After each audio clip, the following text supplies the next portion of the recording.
Sir please help me, কেউ বিপদে আছে, স্যার প্লিজ হেল্প মি। এক মিনিট দাঁড়ান, প্লিজ প্লিজ রিল্যাক্স, 1 মিনিট। এখানে বসুন please save her life, please. আপনি সেভ হার এক লাইফ। মিনিট আপনি বসুন না প্লিজ। এই নিন।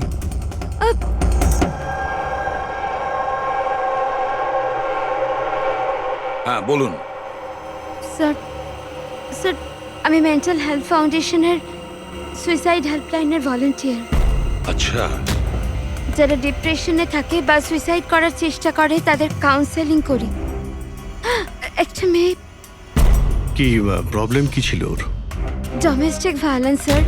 স্যার ওই মেয়েটা বলছিল যে ওর স্বামী ওকে নেশা করে ওকে যা তা গালাগালি দেয়, ওকে মারধর করে, আবার ওকে ভয়ও দেখায় যে ওকে প্রাণে মেরে দেবে, আর তাও কিনা ওর সার্ভিস পিস্তল দিয়ে। সার্ভিস পিস্তল? আচ্ছা, আপনি কি করে জানলেন যে ওর কাছে যে পিস্তল আছে সেটা সার্ভিস পিস্তল? স্যার এই ওয়ার্ড ওই মেয়েটাই ইউজ করেছিল, সার্ভিস পিস্তল। স্যার কোনো আর্মির বা পুলিশের লোক হবে। তা আপনি ওনাকে বললেন না যে পুলিশে কমপ্লেন করতে গিয়ে? বলেছিলাম আমি ওকে, হাসতে থাকলো, বললো পুলিশ ওকে কোনোভাবেই হেল্প করতে পারে না।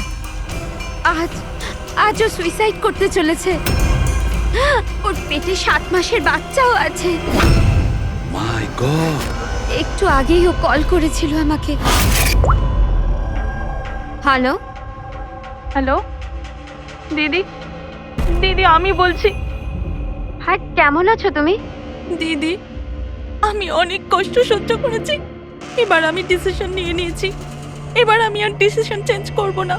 আমার কথা শোনো, তুমি এরকম কিচ্ছু করবে না, শুনছো তুমি? আজ আমার সাধের অনুষ্ঠান, আর তুমি তো জানোই সমস্ত রিলেটিভ কিছুক্ষণ বাদেই বাস ধরে সীতারা চলে যাবে, আর এই বাড়িতে আমি একদম একলা থেকে যাব ওই জানোয়ারটার সাথে। তুমি এসব কিচ্ছু করবে না, আমি তোমাকে আগেও বলেছিলাম না? প্লিজ তুমি পুলিশের কাছে যাও, পুলিশ উইল হেল্প ইউ। দিদি তুমি তো জানো আমি পুলিশের কাছে যেতে পারবো না। আরে তুমি তোমার বাচ্চাটার কথা ভাবো, আরে তোমার পেটে একটা বাচ্চা আছে। ওর কথাই ভাবছি দিদি, আজ যদি নিজের সিদ্ধান্ত বদলে ফেলি তাহলে 2 মাস পরে আমি নিজের সন্তানকে কোন সমাজে জন্ম দেব বলো?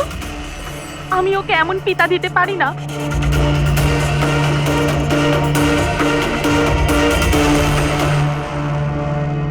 আচ্ছা, আপনি কি ওনার নাম্বারটা দিতে পারবেন? না স্যার, আমাদের সব কল এনক্রিপ্টেড হয়, ও না তো আমার কাছে পেশেন্টের না নাম আছে না নাম্বার। পেশেন্টের আইডেন্টিটি সিক্রেট থাকে। হ্যাঁ হয়তো তারপর কেউ কলই করবে না, এটা ভেবে যে তাদেরকে নিয়ে মজা করা হবে। স্যার এই নাম্বারটা জানার জন্য তো কোর্টের অর্ডার লাগবে স্যার। না অভিজিৎ, তাতে সময় চলে যাবে, অত সময় নেই আমাদের কাছে। ওই বেচারি মহিলা এতদিন ধরে অত্যাচারিত হচ্ছে, তাছাড়া ওনার পেটে 7 মাসের বাচ্চা রয়েছে। তার উপরে আমাদের কাছে ওর ব্যাপারে কোনো তথ্যই নেই স্যার। এই ডায়েরিটা আছে আমার কাছে, ও আমাকে যে কল করে তার সব ডিটেলস আছে। আমার স্টাডির জন্য আমি নোটস বানাই, হয়তো এটা আপনাদের কোনো কাজে লাগবে। দেখি স্যার, লাস্ট পেজে লেখা রয়েছে সব আত্মীয় স্বজন বাস ধরে সাতারা চলে যাবে। আমাদের কাছে শুধু মেয়েটার ব্যাপারে এইটুকুই ইনফরমেশন আছে যে ওর হাজবেন্ডের কাছে একটা সার্ভিস রিভলভার আছে। নাম্বার 2, মেয়েটার পেটে 7 মাসের বাচ্চা রয়েছে। ওই মেয়েটার ফ্যামিলি সাতারা যাবে। সমস্ত বাস ডিপোতে গিয়ে খোঁজ নাও, দেখো কোনো বাসে এমন কোনো ফ্যামিলি আছে কিনা যারা সাধের অনুষ্ঠানে যাচ্ছে, সাতারার দিকে যাচ্ছে। শহরের যত গাইনোকোলজিস্ট আছে প্রত্যেকের লিস্ট বের করো, আর দেখো এমন কোন পেশেন্ট আছে যে 7 মাসের প্রেগনেন্ট।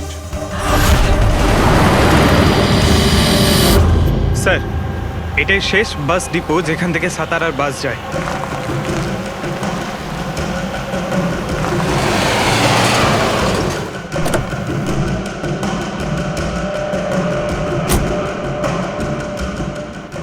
দাদা শুনুন, 1 মিনিট দাঁড়া। আজ দুপুরে এখানে এই ডিপো থেকে সাতারার বাস ছাড়ার কথা ছিল না? না, একটা বাস তো যাওয়ার কথা ছিল, কিন্তু 1 ঘন্টা আগে। আসলে ইঞ্জিনটা খারাপ হয়ে যাওয়াতে লেট হয়ে গেছে। সেই বাসটা কোথায় আছে? ওই যে ওই বাসটা।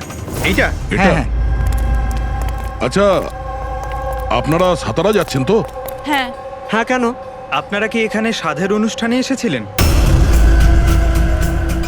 হ্যাঁ, কিন্তু আপনারা কারা? দেখো, আমরা সিআইডি থেকে আসছি। এই 7 টাকার ছিল। আমার আত্মীয় নয়নার, কিন্তু কি হয়েছে? এই নয়না কোথায় থাকে? ওর ঘরের অ্যাড্রেসটা দাও তো। B200 Shantinibas Versova. Thank you, thank you. হ্যাঁ দয়া। এই ডিপোতে একটা ফ্যামিলি পাওয়া গেছে। হ্যাঁ, ওরই ফ্যামিলি। আর মেয়েটার নাম হলো নয়না। ঠিকানা হলো B200 শান্তিনিবাস বার্সোবা। আচ্ছা তাই নাকি?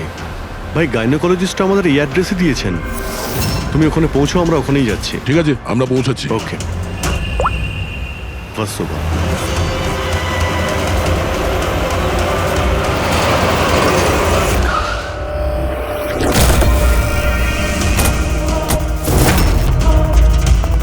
এক্সকিউজ মি, আমরা সিআইডি থেকে আসছি। এই নয়না কোথায়? সিআইডি? হ্যাঁ। স্যার, ওপরে গিয়ে ডান দিকে। কিন্তু কি হয়েছে? কি হয়েছে স্যার?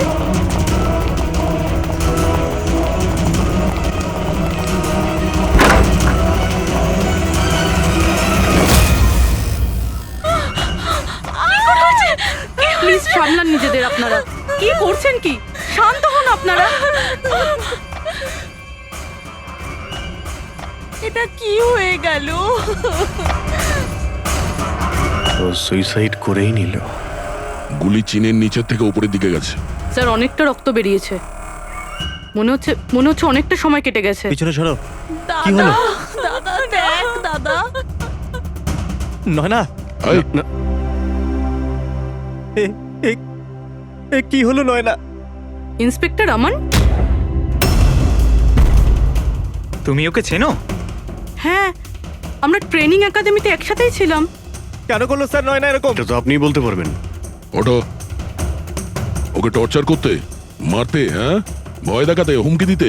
কি এক্সপেক্ট করেছিলে তুমি? কি করতে? হ্যাঁ, অ্যাটেম্পট অফ সুইসাইডের জন্য তুমি জেলে যাবে। স্যার, এটা কি বলছেন আপনারা? দাদা এরকম করতে পারে না।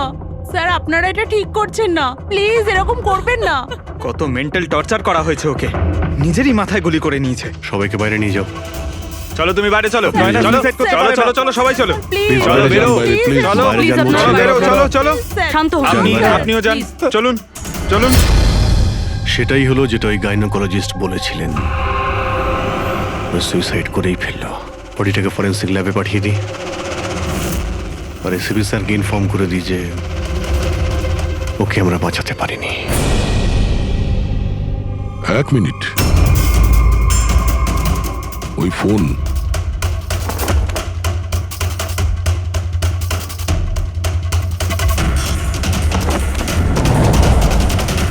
কিন্তু কোথায় যেতে পারে?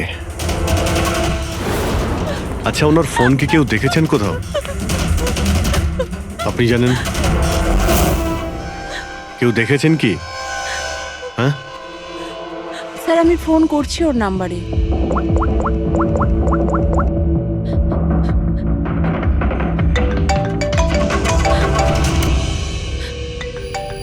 যশ বাবা, এদিকে এসো।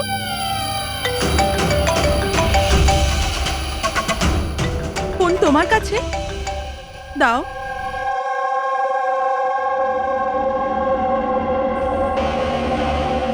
আমি এটা গেম খেলার জন্য নিয়েছিলাম কাকির ঘর থেকে।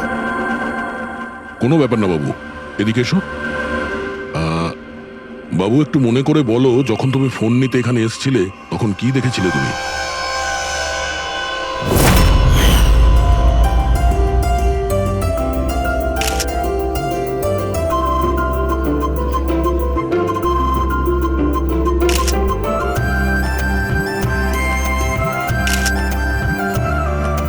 নয়না কত খুশি লাগছে, তাই না? কাকি আমার সাথে মোবাইলে গেম খেলবে? গেম?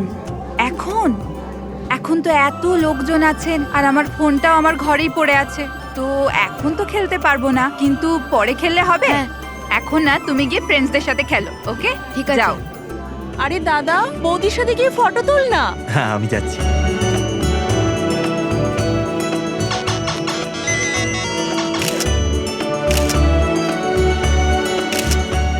যশ বাবা, তুমি আবার মোবাইল নিয়ে বসে গেছো? মা প্লিজ ডিস্টার্ব করো না মা, প্লিজ। আরে কাকির অনুষ্ঠান চলছে, তুমি এখানে গেম খেলছো? হ্যাঁ, আর কিছুক্ষণ। আরে please, বাবা, please। কাকির খারাপ লাগবে। চলো সোনা, চলো। আরে মা, কোনো মা নয়, অনেক গেম খেলেছো, আর ফোন নয়। কি?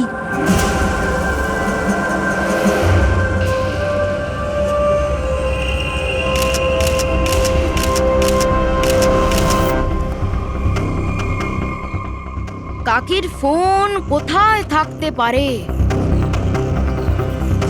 হ্যাঁ,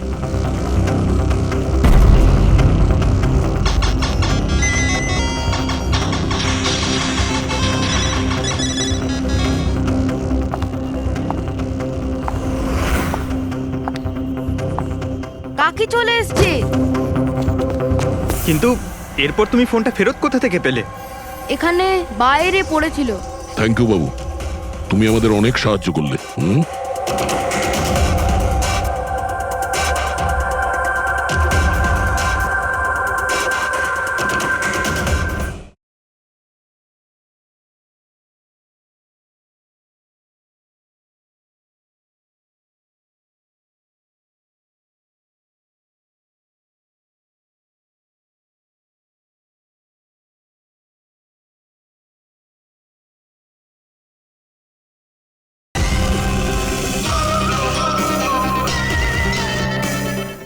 মিস্টার আমন, আপনি কি নিজে বলবেন নাকি আমাদের জিজ্ঞাসা করতে হবে? তুমি নিজে একজন পুলিশ অফিসার, তুমি তো জানো যে আমরা ইন্টারোগেশন কি করে করি। স্যার স্যার আমি ওকে ট্রেনিং এর সময় থেকে চিনি। He is one of the best officers. Sir sir আমার মনে হয় না ও এরকম করতে পারে। মানুষ পাল্টে যায় পুরবী, সব এভিডেন্স ওর বিরুদ্ধে, আর সেটা তুমি খুব ভালো করে জানো। স্যার আমার বিশ্বাসই হচ্ছে না যে আপনারা সবাই এটা ভাবছেন যে আমি নয়নার উপরে হাত তুলেছি। খুব ভালোবাসতাম স্যার আমি ওকে, ওর সন্তানের বাবা হতে চলেছিলাম স্যার আমি। আর আমি ওকে কি করে? হ্যাঁ, তুমি ওকে টর্চার করেছো, আর সেজন্য বেচারি ডিপ্রেশনে চলে গেছিল। ভুল বুঝছেন স্যার আপনি, ও ডিপ্রেশনে ছিলই না।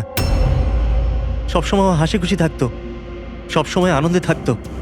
মানে ও সুইসাইড কি করে করতে পারে স্যার? আরে তাহলে সে মেন্টাল হেলথ ফাউন্ডেশনে বারবার ফোন কেন করতো?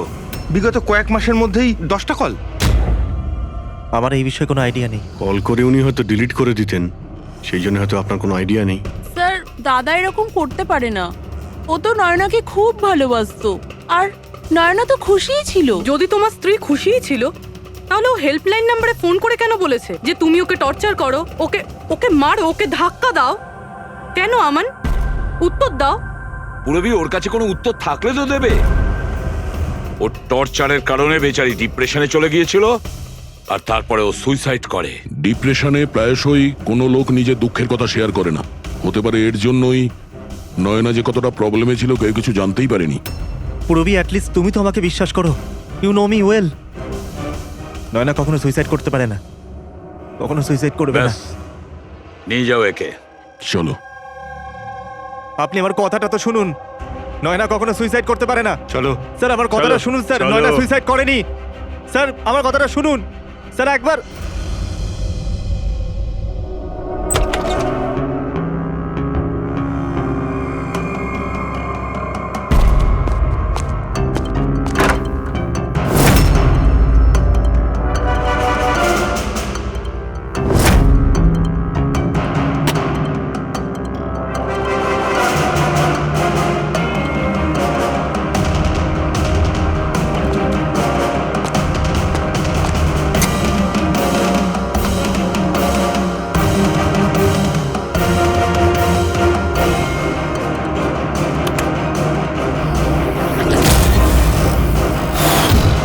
নয়না যখন সুইসাইডই করতে চাইছিল, তাহলে ওর আসন্ন সন্তানের জন্য অনলাইন ওয়েবসাইট থেকে বেবি প্রোডাক্টসের শপিং কেন করেছিল?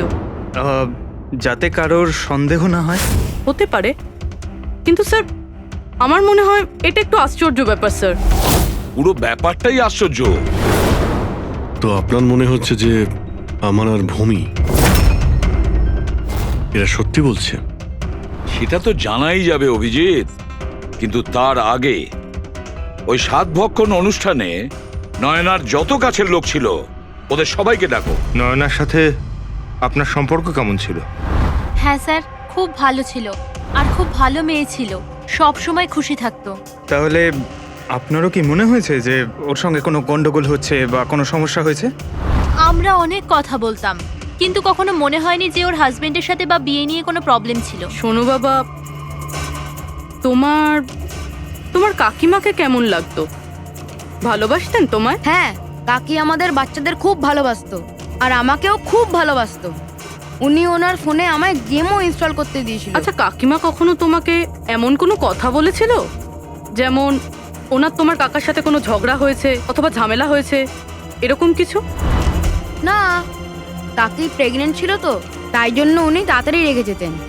আর মাই আমায় বলেছিল যে আমি যেন ওনাকে বিরক্ত না করি। আচ্ছা, নয়নার ব্যবহারে আপনার মানে কোনো সন্দেহ হয়েছিল? না, একদমই না। ও তো খুব খুশি ছিল, পুজোতে ফাংশনে ডান্সও করেছিল। ইনফ্যাক্ট অনেক বেশি এক্সাইটেড ছিল নিজের ফটোশুট নিয়ে। আর কোনো ছবি আছে? স্যার, নয়না যতগুলো ফটো সব এর মধ্যেই আছে। ঠিক আছে, এগুলো আমরা রেখে দিচ্ছি। এখন আপনি আসতে পারেন। Thank you very much. Thank you sir. Sir, সবকিছু শোনার পরে আমার তো মনে হচ্ছে যে এ এমন সত্যি কথাই বলছে। ওর ওয়াইফ যদি এত আনন্দেই থাকে, তাহলে সুইসাইড কেন করতে গেল? সেটাই তো, সুইসাইড কেন করবে? গোলমাল আছে অভিজিৎ, কিছু না কিছু গোলমাল আছে। রাধার যে কটা ইনফরমেশন দেওয়ার ছিল সব দিয়ে দিয়েছে, তবু বুঝতে পারছি। একটা কাজ করো, ওই মেন্টাল হেলথ ফাউন্ডেশনে গিয়ে ওই নয়নার ব্যাপারে যা কিছু জানতে পারবে বের করে নিয়ে এসো। ওখানকার অপারেটরদের সঙ্গেও কথা বলো, খুঁটিয়ে খুঁটিয়ে ইনফরমেশন বের করো। হয়তো এমন কোনো কথা ও জানতো নয়নার ব্যাপারে যেটা আমাদের কাজে লাগবে।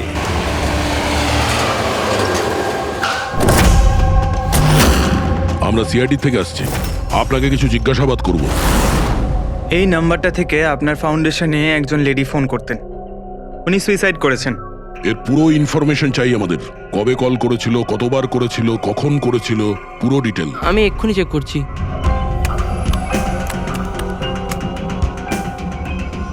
হ্যাঁ স্যার, এ অনেক কল করেছিল, শেষ 5 মাসে 10 বার। আচ্ছা, ওনার সঙ্গে কে কে কথা বলতেন? অ্যাকচুয়ালি স্যার, এনার সমস্ত কল রাধা ম্যাম হ্যান্ডেল করতেন, আর উনি এখানে ভলেন্টিয়ার। যখন এনার ফার্স্ট কল এসেছিল তখনও রাধা ম্যামেরই এখানে শিফট ছিল, আর তারপর উনি যখনই এখানে ফোন করেন বলেন রাধা ম্যামের সাথে কথা আছে। এই কলারের ব্যাপারে কিছু মনে পড়ছে? কোনো বিশেষ কথা, কিছু অদ্ভুত হয়েছে? এই কলারের ব্যাপারে স্যার, হ্যাঁ স্যার, একবার হয়েছিল স্যার। এই দেখুন স্যার, একই দিনে 2 বার কল এসেছিল। তো এতে অদ্ভুত কি? আমার মনে আছে স্যার, যেদিন প্রথম কল এসেছিল।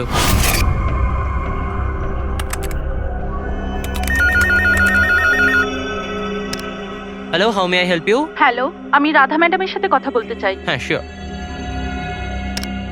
হ্যালো রাধা ম্যাম, আপনার জন্য কল।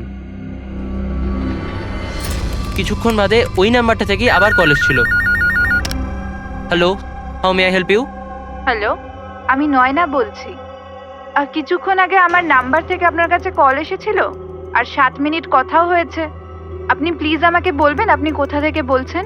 ম্যাম, এটা মেন্টাল হেলথ ফাউন্ডেশনের হেল্পলাইন নাম্বার। আমরা সেই সমস্ত মানুষের হেল্প করি যারা ডিপ্রেশনে পড়ে সুইসাইড করার চেষ্টা করে। What? Suicide helpline? Yes ma'am.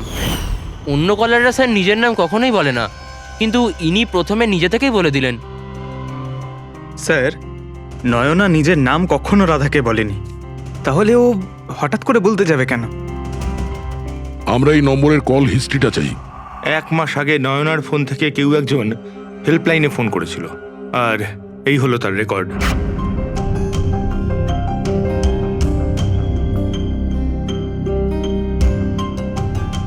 10 তারিখ তো সেকেন্ড স্যাটারডে ছিল। তো তো কি হচ্ছে? কারণ সেকেন্ড আর ফোর্থ স্যাটারডে বাড়িতে ওর বন্ধুরা আসতো। মানে ওদের মধ্যে কেউ? এই দুটো কল তো দুপুরে দেখাচ্ছে। হ্যাঁ, ওর সমস্ত বন্ধুরা দুপুরেই আসতো। কতজন আসতো? তা প্রায় 8-10 জন। আচ্ছা, তুমি কি নয়নার সব বন্ধুদের চেনো? সবাইকে তো নয়, কিন্তু অনেককেই চিনতাম। আমার বোন ভূমিও আসতো। ভূমি, একটা কথা বল। গত মাসে যখন তুমি ওর বাড়িতে গিয়েছিলে দেখা করতে, তখন এমন কিছু হয়েছিল, মানে আমি বলতে চাইছি অদ্ভুত কোনো ঘটনা বা সেরকম কিছু নিজেদের মধ্যে বা কোনো খেলার সময় কিছু মনে আছে? না স্যার, এরকম তো কিছুই হয়নি। আমরা প্রতিবারের মতো যেমন খেলতাম সেরকমই খেলছিলাম। আর নয়না, ওকে দেখে কিছু কিছু ডাউট হয়েছিল? স্যার নয়না তো খুশিই ছিল, ইনফ্যাক্ট মজা করছিল। হ্যাঁ, কিন্তু কিছুক্ষণ পর জানি না একদম সিরিয়াস হয়ে গেছিল, চিন্তিত লাগছিল। জানি না ওর কি হয়েছিল। 5151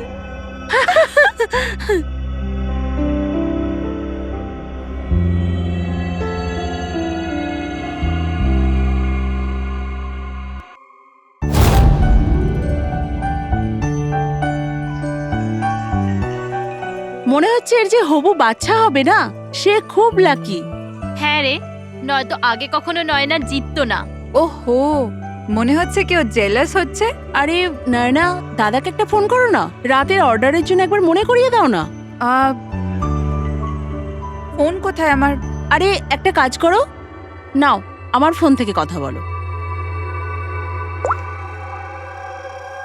হ্যালো, বিকেলে না প্লিজ খাবার অর্ডার করে দিও। না না, শুধু এটাই মনে করানোর ছিল।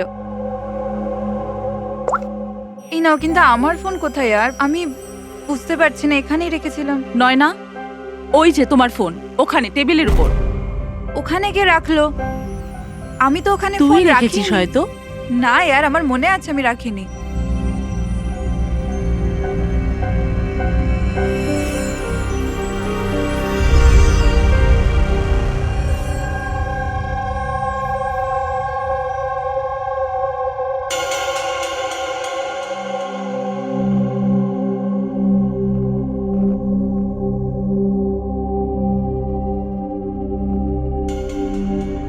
কে কল করেছিল? কি হলো? হ্যাঁ, তুই ঠিক আছিস তো? হ্যাঁ, কেন?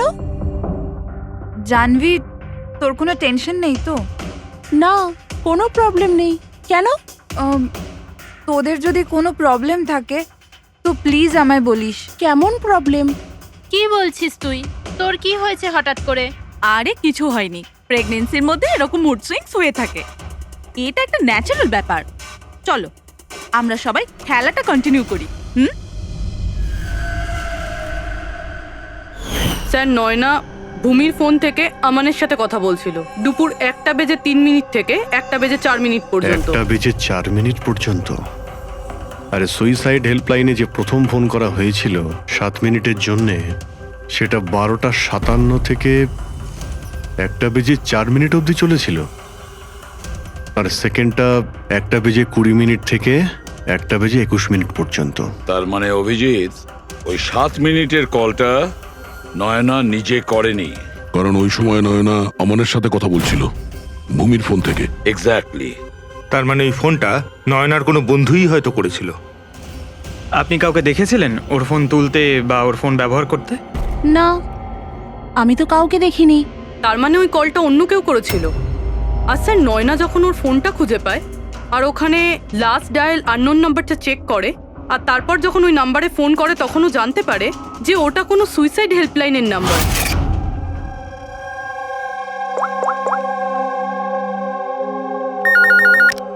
Hello, how may I help you? Hello, আমি নয়না বলছি। কিছুক্ষণ আগে আমার নাম্বার থেকে আপনার কাছে কল এসেছিল আর 7 মিনিট কথাও হয়েছে। আপনি প্লিজ আমাকে বলবেন আপনি কোথা থেকে বলছেন? ম্যাম, এটা মেন্টাল হেলথ ফাউন্ডেশনের হেল্পলাইন নাম্বার। আমরা সেই সমস্ত মানুষের হেল্প করি যারা ডিপ্রেশনে পড়ে সুইসাইড করার চেষ্টা করে। হোয়াট? Suicide helpline? এটা জানতে পেরে ও চিন্তায় পড়ে যায় আর ভাবতে আরম্ভ করে সুইসাইড কে করতে চায়। স্যার, এই ফোন কলটা নয়না যদি না করে তাহলে এটাও তো হতে পারে যে আগে যে সমস্ত কলগুলো করা হয়েছে সেটা নয়না করেনি, অন্য কেউ করেছে। ভূমি, তুমি ওই গেম খেলার সময় ডায়েরি রাখো তো? মানে স্কোর নোট করো তো প্রত্যেকটা খেলার? ব্যাস, ওই ডায়েরিটা আমার চাই। Okay sir. আর এই যে প্রত্যেক সেশনে 4টে নাম রয়েছে যারা সব সময় থাকে: ভূমি, পারুল, জাহ্নবী আর শীতল।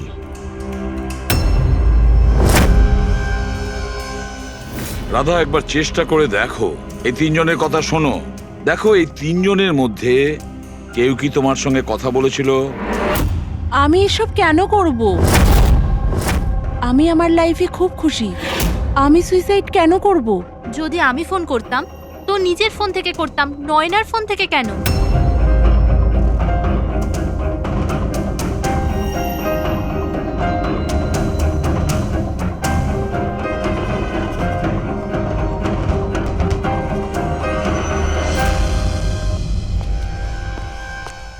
স্যার স্যার এই তিনজনের মধ্যে কারুর আওয়াজ নয়। স্যার, হ্যাঁ, এই তিনজন তো না বলছে, শুধু শীতল বাকি আছে। ওর ব্যাপারে কিছু জানতেই পারছি না। কিছু জানতে পারোনি মানে কি বলতে চাইছো? স্যার, এই তিনজনের মধ্যে কেউ শীতলকে চেনেই না। জাহ্নবী বলল শীতলের সাথে নয়নার গাইনোকোলজিস্টের চেম্বারে দেখা হয়েছিল, আর ওখানে ওদের বন্ধুত্ব হয়ে যায়। শীতলকে এদের মধ্যে কেউই পার্সোনালি চেনে না। কোনো ব্যাপার না, ওই তিনজনের হেল্প নিচ্ছি আমরা। এবার শীতলের স্কেচ করাবো আমরা, তারপরে দেখবো।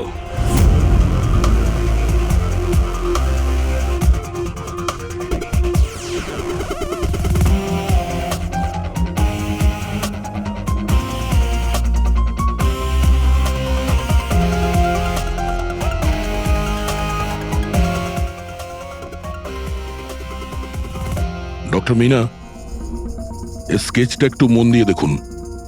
আচ্ছা, এই মেয়েটা আপনার এখানে চিকিৎসা করাতে আসতো? I don't think so. আমার তো মনে পড়ছে না যে এরকম কোনো লেডি আমার কাছে কোনোদিন এসেছিল। কে ইনি? এর নাম শীতল। আমরা এটা বুঝতে পারি যে আপনার এখানে এত পেশেন্ট আসে যে এই সমস্ত পেশেন্টের নাম মনে রাখা তো মুশকিলের ব্যাপার। রাইট, বাট আমি আমার সব পেশেন্টদের পার্সোনালি চিনি, অ্যান্ড আই এম শিওর শীতল নামের কোনো পেশেন্ট আমার কোনোদিন ছিলই না। আচ্ছা, এই যে আপনার ক্লিনিকে সিসিটিভি ক্যামেরা লাগানো রয়েছে, এর ফুটেজ আমরা পেতে পারি? I don't think so, because ওটার স্টোরেজ ফুল হয়ে গেছিল, তাই আমাদের ডিলিট করতে হয়েছিল। ওকে, এনিওয়ে, থ্যাংক ইউ।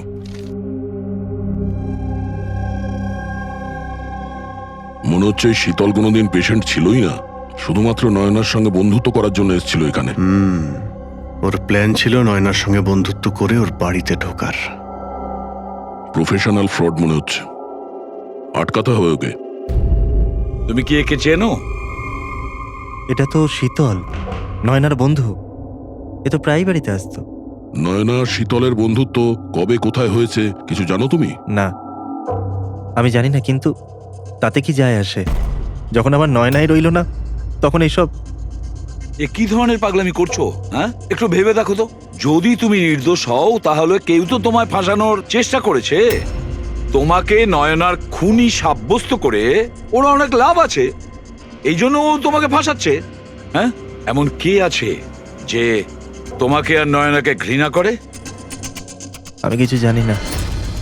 তাহলে কি ভূমি ওই আবার প্রপার্টি লোভে করেনি তো? না, ভূমি এরকম কখনো করতে পারে না। বরং ও তো নয়নাকে খুব ভালোবাসতো। তো কোনো প্রফেশনাল রাইভেলরি? একজন পুলিশের তো অনেক জায়গায় অনেক শত্রু থাকে। না, আমার সাথে এরকম কিচ্ছু ছিল না। আমি আমার ডিউটিতে না তো কখনো কোনো গ্যাংস্টারকে ধরেছি, না কোনো বড় গ্যাংস্টারকে মেরেছি, কখনো ঘুষ নিইনি। পুরো কেরিয়ারে ব্যাস একবারই গুলি চালিয়েছিলাম। কার উপরে? কাকে গুলি করেছিলে তুমি? ছোটখাটো ফ্রড ছিল স্যার, বিশেষ। ওকে অ্যারেস্ট করতে গেছিলাম, তখনই গুলি চলে গেছিল।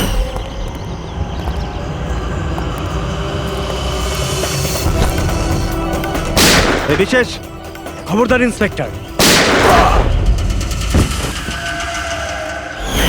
হয়তো এই লোকটারই কোনো ভাই বা আত্মীয় প্রতিশোধ নেওয়ার জন্য এসব করেছে। না, যখন আমরা ওকে অ্যারেস্ট করতে গেছিলাম তো ওর কোথাও কোনো পরিবার ছিল না, হয়তো অনাথ ছিল।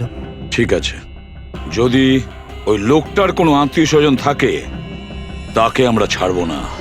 স্যার, আমান ঠিক বলছিল, ওই লোকটার নিজের বলতে কেউ নেই, ফ্যামিলি, স্ত্রী, বাচ্চা কেউ না। তাহলে প্রতিশোধ কে নিচ্ছে? বাড়ির লোক নয়, কোনো বন্ধু হতে পারে। বন্ধুরা হয়তো প্রতিশোধ নিয়েছে। বন্ধুত্বের জন্য কে আজকাল নিজের প্রাণের ঝুঁকি নেয় স্যার? এসব তো শুধু গল্পের বইতেই দেখা যায়। নন্টে ফন্টে, হাবলু ঘাবলু, এখন এসব কোথায় স্যার? এটা কি? স্যার, একটা স্টোরের চুরির ঘটনায় বিশেষের সাথে আরও একটা নাম আছে, রেখা। রেখা? দুজনে মিলে অনেক চুরি করেছে। এদের ফটো দেয়নি কেন? স্যার এরা তো ছদ্মবেশে চুরি করতো, হয়তো এই জন্যে। আর যখন বিশেষ মারা যায় তখন হয়তো এই জুটিটা ভেঙে যায় আর এই রেখা একা হয়ে যায়। রেখা? আমি জানি এই রেখা কে। স্যার আমাদের ইনফর্মার এই বাড়িটার অ্যাড্রেসে দিয়েছিল।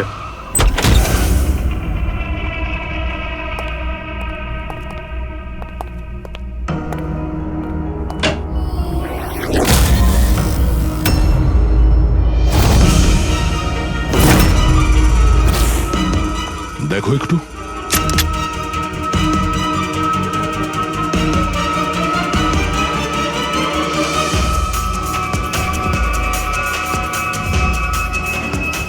স্যার মারা গেছে।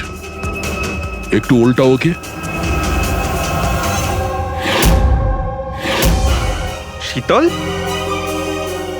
আমাদের সন্দেহ ঠিকই ছিল, শীতলই রেখা। কিন্তু স্যার আমরা তো ভাবছিলাম যে সব শীতল করছে। পঙ্কজ, অন্য কেউ আছে এর পেছনে। ও জানতে পেরে গেছিল যে আমরা শীতলের কাছে যে কোনোভাবেই হোক পৌঁছে যাব।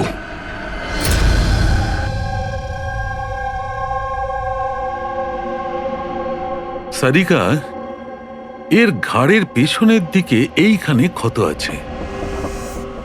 এইখানে ক্ষত মানে হচ্ছে যে খুনি ওর পেছনের দিকে দাঁড়িয়েছিল। দেখো, এইখানে ছুরির ক্ষতটা আছে। তবে খুনিকে পেছনের দিকে দাঁড়িয়ে থাকতে হবে, তবেই এই আঘাতটা করতে পারবে, রাইট? হ্যাঁ স্যার, আর আমার মনে হয় ও হয়তো খুনিকে চিনতো, কারণ এই ক্ষতটা ছাড়া সারা শরীরে আর কোনো আঘাতের চিহ্ন খুঁজেই পাইনি। রাইট রাইট, সেটাও হতে পারে। তবে একটা কথা ঠিক, ও খুনিকে চিনতো বা চিনতো না, তবে একটা কথা ঠিক যে খুনি ওর পেছনে খুব কাছেই দাঁড়িয়েছিল। দেখো, এত জোরের সঙ্গে এই ছুরিটাকে ব্যবহার করা হয়েছিল যে খুব কাছেই দাঁড়িয়ে থাকতে হবে, তবেই জোরে মারতে পারবে। আর একটা কথা, এই যে ক্ষতটা আছে সেটা বলছে যে কেউ নিজের বাঁ হাতটা ব্যবহার করেছিল, কারণ যদি ডান হাত দিয়ে ছুরিটা মারা হতো তাহলে ক্ষতটা এই অ্যাঙ্গেলে হতো না। এক্ষেত্রে বাঁ হাতটা ব্যবহার করা হয়েছে। হ্যাঁ স্যার, তার মানে খুনি ডেফিনেটলি লেফট হ্যান্ডেড, তাই তো? একদম, এই খুনি লেফটি। আর দেখো, আর একটা কথা, এত জোর দিয়ে এটা ব্যবহার করা হয়েছে। সাপোজ ধরো কোনো ডান হাতি লোক বাঁ হাতে ছুরিটা নিয়ে ব্যবহার করলে তাহলে এত জোরে আঘাতটা করা সম্ভব নয়। এটা সেই করতে পারে যে বাস্তবে একজন লেফটি নেতা। রাইট। খুনি একজন লেফটি, এটা একটা বড় ক্লু। এবার বলে দিও নাকে জনাব এসিপি সাহেবকে। আগে হ্যাঁ, প্রদ্যুম্ন সাহেব। হ্যাঁ বলো সালুকে, বলো। একটা বড় ক্লু পেয়েছি। যে ব্যক্তি এই ছুরিটা ব্যবহার করেছে সে আসলে লেফট হ্যান্ডার। থ্যাংক ইউ সালুকে। সালুকে ফোন করেছিল, বলছিল খুনি লেফট হ্যান্ডেড। স্যার আমরা তো আগেই সবকিছু বলে দিয়েছি, তাহলে আমাদের এখানে আটকেছেন কেন? কেননা সত্যিটা এখনো জানা যায়নি। কাল রাতে আপনাদের সবার হাতে নয়নার ফোন গিয়েছিল। ঠিক করে মনে করে বলুন আর কি হয়েছিল। হয়তো আপনাদের মধ্যে কেউ ওকে দেখেছে বা শুনেছে অন্য কারোর সাথে কথা বলতে। ইয়শ বাবু, আই হোপ তোমার স্মৃতিশক্তি তো ভালো। কিছু মনে আছে তোমার? তুমি আমাদের সাহায্য করবে না? হ্যাঁ, কিন্তু আমি কাউকে তো দেখিনি। আচ্ছা, তোমার যা মনে আছে বলে দাও। আমি প্রমিস করছি যে আমাদের মধ্যে কেউ তোমাকে কিচ্ছু বলবে না। আমি কাকির রুমে তো গিয়েছিলাম, কিছুক্ষণের জন্য ফোন নিতে গেছিলাম। তারপর আমি গেম খেলছিলাম আর কেউ আসছিল ওখান থেকে। তারপর আমি ফোনটা ওখানে সাইডে রেখে চলে গেছিলাম। কোন গেম খেলছিলে তুমি? স্যার এটা কাকির মোবাইলে তুমি এই গেমটাই খেলছিলে? হ্যাঁ, আমি আর আমার বন্ধু নীলজ আমরা সবসময় এই গেমটাই খেলি। এই গেম তো অনেকেই একসঙ্গে খেলতে পারে, আর সবাই একে অপরকে দেখতেও পায়। তো নীরজ তোমাকে দেখতে পাচ্ছিল যখন তুমি ফোন ওখানে রাখো। স্যার, ফোনে তো রেকর্ড হচ্ছিল। ওখানে কি হয়েছিল সেটা নীরজের ফোন থেকে জানা যেতেই পারে। ঠিক আছে, আমরা নীরজকে ডেকে নিচ্ছি।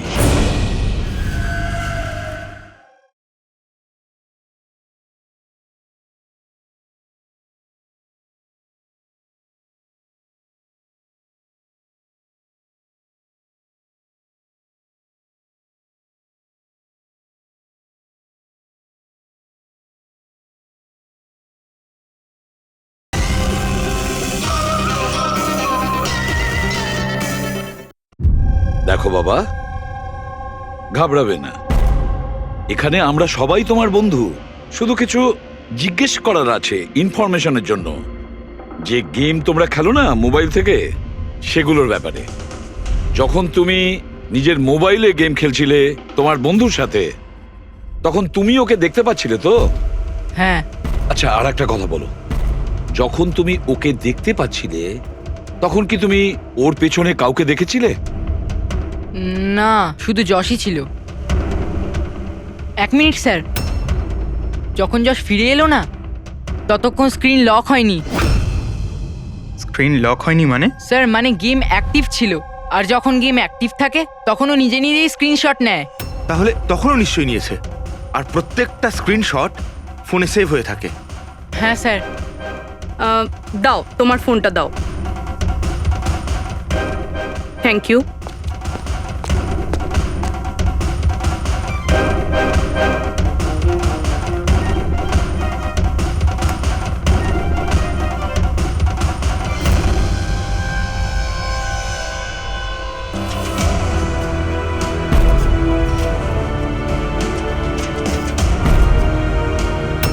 এটা কে?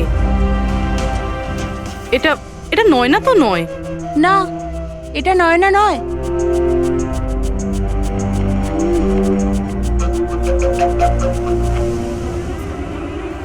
এক মিনিট পুরবি, একটু জুম করো এর উপরে।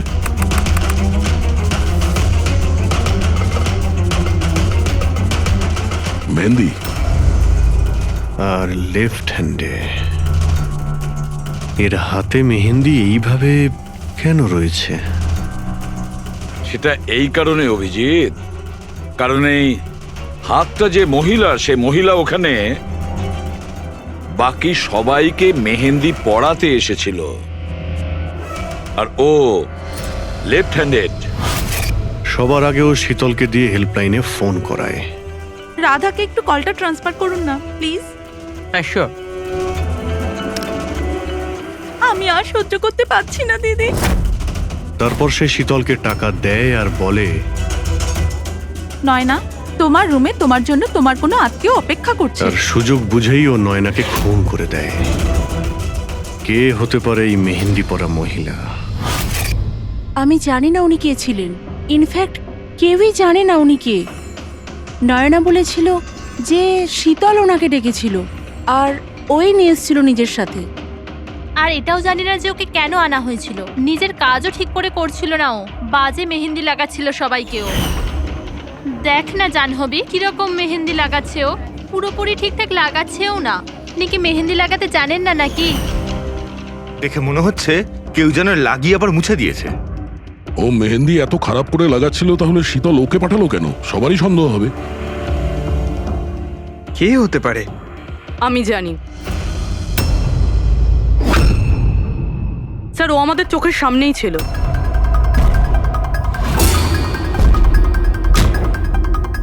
আর আমরা ওকে সন্দেহই করিনি।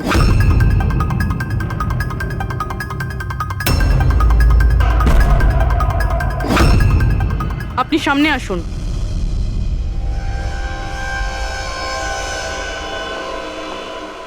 আপনার বা হাতটা দেখান।